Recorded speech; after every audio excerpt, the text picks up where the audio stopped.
Hi friends, అందరికీ నమస్తే. Welcome back to our channel. Friends ఎలా ఉన్నారు? నేనైతే బాగున్నాను ఫ్రెండ్స్. మీ అందరూ కూడా బాగున్నారని అయితే అనుకుంటున్నాను. ఈరోజు వీడియోలో మనకి సాధారణంగా సీఆర్‌టీ టీవీలో చూసినట్లయితే సాధారణమైన ఫాల్ట్ అనేది సౌండ్ ప్రాబ్లమ్ అనమాట. ఎక్కువ శాతం మనకి సామ్‌సంగ్‌లో గాని, సామ్‌సంగ్ గాని ఇలా మిగతా అన్ని కంపెనీలో కూడా మనకి ఈ యొక్క సౌండ్ ప్రాబ్లమ్ అనేది ఎక్కువగా రావడం అయితే జరుగుతుంది. అంతేకాకుండా ఈ యొక్క ప్రాబ్లమ్‌ని మనం చాలా ఈజీగా రిపేర్ అయితే చేసుకోవచ్చు.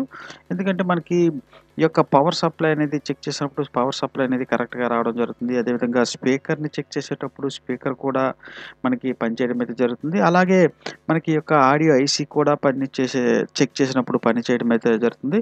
కానీ మనం ఈ యొక్క వీడియో అనేది ప్లే చేసినప్పుడు మనకి వీడియో అనేది రావడం అయితే జరుగుతుంది. కానీ పూర్తిగా ఆడియో అంటే సౌండ్ అనేది రావడం అయితే మానేస్తుంది ఫ్రెండ్స్. అలాంటప్పుడు దాన్ని మనం సింపుల్‌గా ఎలా రిపేర్ అనేది చేసుకోవాలి, అదేవిధంగా ఎలా చెక్ చేయాలి, అదేవిధంగా ఎలా రిపేర్ అనేది చేసుకోవాలి ఈ వీడియోలో అయితే తెలుసుకుందాం. మీరు చూడొచ్చు ఈ విధంగా మనం ఆన్ చేసినప్పుడు మనకి సౌండ్ అనేది పూర్తిగా మ్యూట్‌లో ఉన్నట్టు కనిపించడం అయితే జరుగుతుంది. మనకి వీడియో అనేది పర్ఫెక్ట్‌గా రావడం అయితే జరుగుతుంది. కానీ మనకి ఆడియో అనేది ఏమాత్రం కూడా సౌండ్‌గా అనేది రావడం. కొన్నిసార్లు మనకి సౌండ్ అనేది కొంత సమయం టీవీ అనేది ఆన్ చేసి విడిచిపెట్టినట్టయితే కొంచెం రీసౌండ్‌తో స్టార్ట్ అయ్యే సౌండ్ అనేది రావడం జరుగుతుంది. అలా కాకుండా కొన్నిసార్లు మాత్రం పూర్తిగా సౌండ్ అనేది రాకుండా మానేస్తుంది ఫ్రెండ్స్.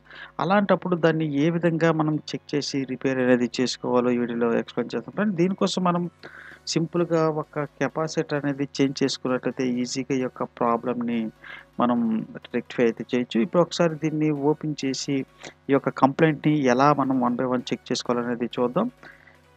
ఫ్రెండ్స్ వీడియోని పూర్తిగా చివరి వరకు చూడండి. అలాగే వీడియో నచ్చినట్లయితే తప్పకుండా లైక్ చేయండి. అలాగే ఇంతవరకు ఎవరైనా మన ఛానెల్‌ని సబ్స్క్రైబ్ చేయకపోయినా మొదటిసారిగా చూస్తున్నారో తప్పకుండా సబ్స్క్రైబ్ చేయండి. ఇలాంటి ఎలక్ట్రికల్ అండ్ ఎలక్ట్రానిక్స్ వీడియోస్ కోసం డైలీ మన ఛానెల్‌ని ఫాలో అవుతూ సపోర్ట్ చేస్తున్నాం ఫ్రెండ్స్. ముందుగా దీన్ని ఒకసారి పూర్తిగా ఓపెన్ చేసి చెక్ చేసేది చూద్దాం. అసలు మనకి కంప్లెయింట్ అనేది ఎక్కడి నుండి వస్తుంది? అదేవిధంగా దీన్ని ఎలా రెక్టిఫై చేయాలనేది చూద్దాం. మీరు చూడొచ్చు మనకి సాధారణంగా ఈ యొక్క స్పీకర్స్ గానీ, అదేవిధంగా పవర్ సప్లై అనేది చెక్ చేసినప్పటికి మనకి అన్ని వోల్టేజ్‌లు కూడా కరెక్ట్‌గా రావడం అయితే జరుగుతుంది. కానీ పూర్తిగా సౌండ్ అనేది మాత్రం మనకి మ్యూట్‌లో పెట్టినట్టు పూర్తిగా జీరో అయితే రావడం జరుగుతుంది ఫ్రెండ్స్. ఇప్పుడు ఒకసారి మల్టీమీటర్‌ని యూజ్ చేసి వన్ బై వన్ చెక్ చేసే ప్రయత్నం అయితే చేద్దాం.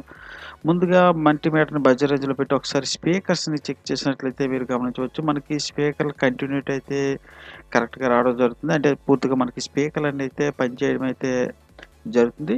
కానీ మనం ఫుల్‌గా 100 వాల్యూమ్ అనేది పెట్టినప్పుడు కూడా మనకి ఎటువంటి సౌండ్ అనేది రావడం అయితే లేదు. మీరు చూడొచ్చు ఈ విధంగా కంటిన్యూటీలో పెట్టి మనం 2 స్పీకర్‌లని చెక్ చేసేటప్పటికి కూడా మనకి 2 స్పీకర్‌లనేవి పనిచేయడం అయితే జరుగుతుంది. అలాగే మనకి ఆడియో వద్దకు ఐసీ సప్లై అనేది కూడా వెళ్ళడమే జరుగుతుంది. అంటే ఐసీ వద్దకు సప్లై కూడా వెళ్ళడం అయితే జరుగుతుంది. అయినప్పటికి పూర్తిగా మనకి జీరో వాల్యూమ్ అనేది రావడం అయితే జరుగుతుంది ఫ్రెండ్స్. ఇప్పుడు వన్ బై వన్ దాన్ని ఎలా చెక్ చేయాలనేది చూద్దాం. ముందుగా మల్టీమీటర్‌ని గ్రౌండ్‌కు అదేవిధంగా 200 డీసీలో పెట్టి ఒకసారి ఆన్ చేసి వన్ బై వన్ వోల్టేజ్‌లనేది చెక్ చేసి అయితే చూద్దాం. మీరు చూడొచ్చు ఇప్పుడు 200 డీసీలో మీటర్ అనేది పెట్టిన తర్వాత ఇప్పుడు ఒకసారి టీవీని ఆన్ చేసి మనం చెక్ చేసినట్లయితే వోల్టేజ్‌లన్నీ కూడా మనకి కరెక్ట్‌గా వస్తున్నాయా లేదానని ముందుగా మనం చెక్ చేసుకోవాల్సి అయితే ఉంటుంది. మీరు చూడొచ్చు మనకి వన్ బై వన్ వోల్టేజ్‌లన్నీ కూడా పర్ఫెక్ట్‌గా రావడం అయితే జరుగుతుంది ఫ్రెండ్స్. మనకి ఇక్కడ చూసినట్లయితే ఆడియో వోల్టేజ్ అదేవిధంగా 110 వోల్ట్స్ అన్నీ కూడా మనకి కరెక్ట్‌గా చూపించడం అయితే జరుగుతుంది. మీరు చూడొచ్చు ఎటువంటి రెగ్యులేటర్ వద్ద కూడా మనకి ఎటువంటి వోల్టేజ్ అనేది డ్రాప్ అయితే అవ్వడం లేదు. ఈ విధంగా మనకి వోల్టేజ్ అన్నీ పర్ఫెక్ట్‌గా వచ్చినప్పుడు కూడా మనం ఎంత వాల్యూమ్ అనేది పెంచినప్పుడు కూడా మనకి సౌండ్ అనేది జీరో మాత్రమే రావడం జరుగుతుంది. ఎక్కువ శాతం ఈ యొక్క కంప్లెయింట్ అనేది చూడొచ్చు. మనకి పవర్ సప్లై నుండి 12 వోల్ట్స్ అనేది బయటికి చూపిస్తుంది. ఈ యొక్క 12 వోల్ట్ అనేది మెయిన్ ప్రాసెసర్ అనేది పనిచేయడానికి ఈ యొక్క 12 వోల్ట్స్ అనేది ఉపయోగపడడం జరుగుతుంది. కానీ మనకి వోల్ట్ మీటర్‌తో చూసేటప్పుడు 12 వోల్ట్ అనేది అవుట్‌పుట్ కరెక్ట్‌గా బయటికి రావడం అయితే జరుగుతుంది. కానీ దానిలో ఉండే యాంపియర్ అనేది పూర్తిగా డౌన్ అనేది అవ్వడం జరుగుతుంది. అంటే అక్కడ ఉన్న మెయిన్ కెపాసిటర్ అనేది పూర్తిగా వీక్ అయినప్పుడు మనకి ఈ విధంగా కంప్లెయింట్ అయితే రావడం జరుగుతుంది ఫ్రెండ్స్. అలాంటి కెపాసిటర్‌ని మనం చేంజ్ చేసుకున్నట్లయితే అంటే సింగిల్ కెపాసిటర్ అనేది మనం చేంజ్ చేసుకున్నట్లయితే ఈజీగా ఈ యొక్క కంప్లెయింట్‌ని మనం రెక్టిఫై అయితే చేయొచ్చు. ఇప్పుడు ఒకసారి ఈ యొక్క కెపాసిటర్‌ని మనం పూర్తిగా ఓపెన్ చేయకుండా బయట నుండి ఒక కెపాసిటర్‌ని పెట్టినట్లయితే మనం ఈజీగా చెక్ చేయొచ్చు. ఇప్పుడు ఒకసారి స్పీకర్స్ నుండి అవుట్ అనేది కరెక్ట్‌గా వస్తుందో లేదో ఒకసారి చూద్దాం. ముందుగా మనము అడిషనల్‌గా ఒక స్పీకర్ అనేది కలిపి మనకి ఆడియోని టచ్ చేసినట్లయితే ఈజీగా వన్ బై వన్ మనం చెక్ చేసుకోవచ్చు. టచ్ చేసినప్పుడు మనకి కొంత సౌండ్ అనేది రావాల్సి అయితే ఉంటుంది. ఈ విధంగా టచ్ చేసినప్పుడు కూడా మనకి ఎటువంటి సౌండ్ అనేది రావడం అయితే లేదు. అలాగే మనకి ఈ యొక్క ఐసీ వరకు సప్లై అనేది వస్తుందా లేదా అనేది చూడొచ్చు ఫ్రెండ్స్. ఈ విధంగా మనం చూసినప్పుడు మనకి సుమారు 13.1 గాని లేదా 13.2 వోల్ట్స్ అనేది మెయిన్ ఈ యొక్క ఐసీ వద్దకు సప్లై అనేది వెళ్ళడం జరుగుతుంది. అలాగే ఐసీ కూడా మనకి ఎటువంటి హీట్ అనేది అవ్వడం అయితే లేదు. చూడండి ఫ్రెండ్స్, ఇప్పుడు ఒకసారి పవర్ అనేది ఆఫ్ చేసి వన్ బై వన్ ఒకసారి కెపాసిటర్లన్నీ మనం చెక్ చేసుకోవాల్సి అయితే ఉంటుంది ఫ్రెండ్స్. ఎందుకంటే మనకి కొన్నిసార్లు ఈ యొక్క ఫాల్ట్ అనేది పూర్తిగా కెపాసిటర్ అనేది ఉబ్బిపోవడం గానీ లేదా పూర్తిగా పగిలిపోవడం అనేది చూపించడం అయితే జరుగుతుంది. మీరు చూడొచ్చు మనకి ఇక్కడ సుమారు 100/25 వోల్ట్ గానీ లేదా కొన్ని మోడల్స్‌లో 470/20 వోల్ట్స్ అనేది ఇవ్వడం జరుగుతుంది.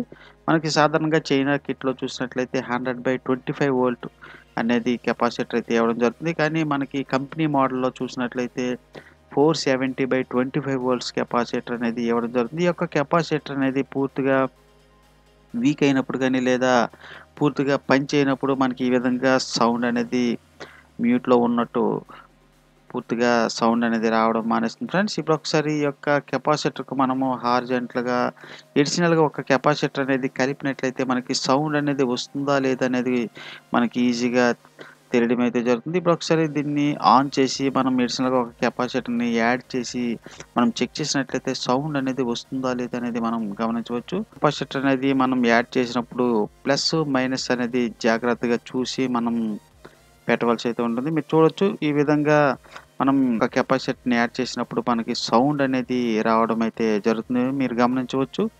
ఈ విధంగా మనం యాడ్ చేసినప్పుడు మనకి సౌండ్ అనేది రావడం అయితే జరుగుతుంది ఫ్రెండ్స్. అంటే మన కెపాసిటర్ అనేది మనం చేంజ్ చేసినట్లయితే పూర్తిగా మనకి కంప్లెయింట్ అనేది రెక్టిఫై అయితే అవ్వడం జరుగుతుంది. ఇప్పుడు ఒకసారి దీని యొక్క పవర్ అనేది ఆఫ్ చేసి దీని ప్లేస్‌లో కొత్త కెపాసిటర్‌ని చేంజ్ చేసి ఒకసారి ఆన్ చేసి అయితే చూద్దాం.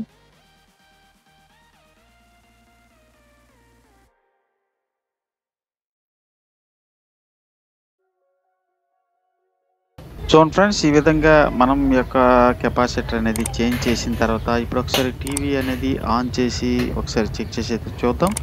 అసలు మనకి కరెక్ట్‌గా ఈ యొక్క కంప్లెయింట్ అనేది రెక్టిఫై అయిందా లేదా అనేది మనం గమనించవచ్చు. ఇప్పుడు ఒకసారి టీవీ పవర్ అనేది ఆన్ చేసి స్టాండ్ బై మోడ్ అనేది రిలీజ్ చేసి అయితే చూద్దాం. ఇప్పుడు చూడొచ్చు మనకి స్టాండ్ బై మోడ్‌లో 75 వోల్ట్స్ అనేది చూపించడం జరుగుతుంది. అదేవిధంగా టీవీ అనేది ఆన్ చేసిన వెంటనే 115 లేదా 116 వోల్ట్స్ అనేది మనకి చూపించడం అయితే జరుగుతుంది. అలాగే ఏవీని సెలెక్ట్ చేసిన వెంటనే మీరు చూడొచ్చు మనకి సౌండ్ అనేది రావడం అయితే జరిగింది ఫ్రెండ్స్. అలాగే మనకి ఎటువంటి రీసౌండ్ కూడా మనకి రావడం అయితే లేదు. ఈ విధంగా మనకి సౌండ్ అనేది పూర్తిగా రాకపోయినప్పుడు కానీ లేదా రీసౌండ్ అనేది వచ్చినప్పుడు ముందుగా మనం మెయిన్ ప్రాసెసర్‌కి వెళ్ళే సప్లై అనేది ముందుగా చెక్ చేసుకోవాల్సి అయితే ఉంటుంది. అలాగే మనకి ప్రాసెసర్‌కి వెళ్ళే సప్లై అనేది ఏమాత్రం డ్రాప్ అయినా సరే లేదా వోల్టేజ్ అనేది పూర్తిగా రాకపోయినప్పుడు కూడా ఈ విధంగా కంప్లెయింట్ వచ్చే అవకాశం అయితే ఉంటుంది. ఓకే ఫ్రెండ్స్, ఈ వీడియో కనుక మీకు నచ్చినట్లయితే తప్పకుండా లైక్ చేయండి, కామెంట్ చేయండి. అలాగే ఇంతవరకు మన ఛానల్‌ని సబ్స్క్రైబ్ అవ్వకపోయినా అలాగే మొదటిసారిగా చూస్తున్న తప్పకుండా సబ్స్క్రైబ్ అవ్వండి. Thank you for watching.